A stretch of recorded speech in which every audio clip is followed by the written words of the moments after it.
You know, we've messed up so many policies, which I write about. It's time to fix them, and I think the economists can help do that because you guys are really smart people. And so, and we constantly have this economic policy that we don't think it through. We've driven half the companies out of the public markets. What are we doing? Why did that happen? You know, and then we just can't deal with reality anymore as a people because we want a simple answer to everything, and so. When you tot up all the things we've been talking about, the president's policies, both geopolitically and economically, and the tech change that we're living through, do you think the U.S. economy is, on balance, in better shape or worse shape? You know, it's been hugely resilient. It's in pretty good shape. You're going to have a lot of stimulus early in this year, so you're going to, and multiple forms of it, from the one big beautiful bill to what they're doing with student lending to, some of the mortgage purchasing they're doing. Deregulation of banks, which is real, deregulation, which feeds animal spirits. Our economy is so large and so integrated and so complex, and it's hard to always tell, but the innovation is unbelievable. You take a trip to Silicon Valley and look at these companies, it blows you away. The brain power going to fixing things and curing cancer and fixing machines, and so I think it's great. So you talk about economic policy, I think what government should be focused more on is policy conducive to growth. And then, of course, you have policies that help the old, the sick, the aged, et cetera. And we don't even do good in that in a lot of cases. So I think we could do a better job making the economy work for everybody. And it is a little bit of this K economy now.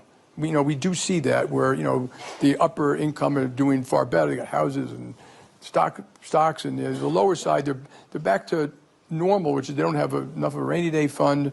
Jobs are getting a little harder to get. Incomes have stopped growing a little bit. And we're quite conscious of that. And I think there are things we can do. Like, for example, and we've done analysis, I would double the earned income tax credit.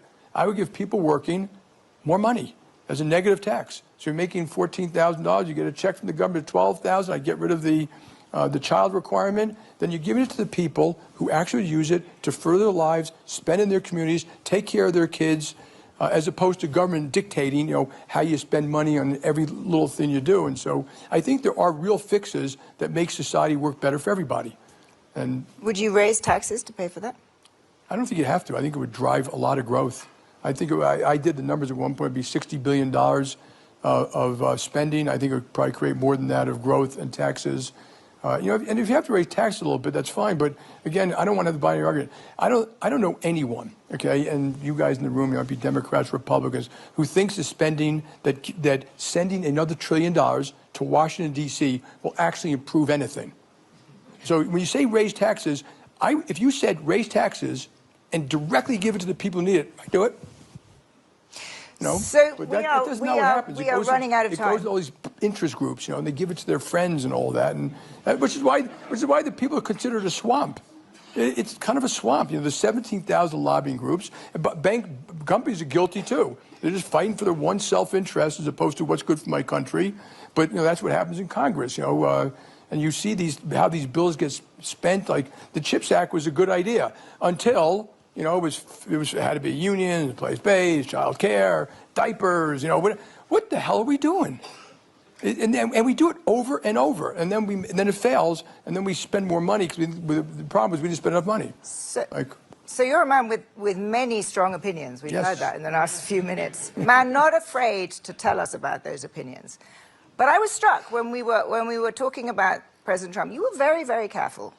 And you are one of the more outspoken. Just let me finish. Well, you are one of the more outspoken business leaders. I'm genuinely struck by the unwillingness of CEOs in America to say anything critical. There is a climate of fear in your country.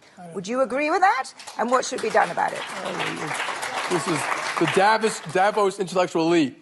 I've been coming to Davos all these years and listening to chatter and stuff like that. And he didn't do a particularly good job making the world a better place. I think it's great we get together and talk. But what you want me to do, this is. I want you to answer my question. It's not hard. One headline that gets razzed up. No, I don't. A million different Jamie, that's not true. I'm genuine. I've asked you this question off camera. I've made it clear. I want a stronger NATO, a stronger Europe. Some of the things Trump has done are causing that. Some are not. I'm not a tariff guy, though I'd use it in the 8 cases I had. I think they should change their approach to immigration. I've said it. What the hell else do you want me to say? Is there a climate of fear? I think that is completely clear.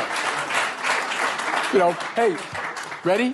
Here's your headline. I'm a globalist. I'm not not looking for a headline. I'm trying to have a conversation. I'm not looking for a headline. I know, yeah. But I enjoyed that. We're running out of time. Thank you very much. Thank you very much. Appreciate it.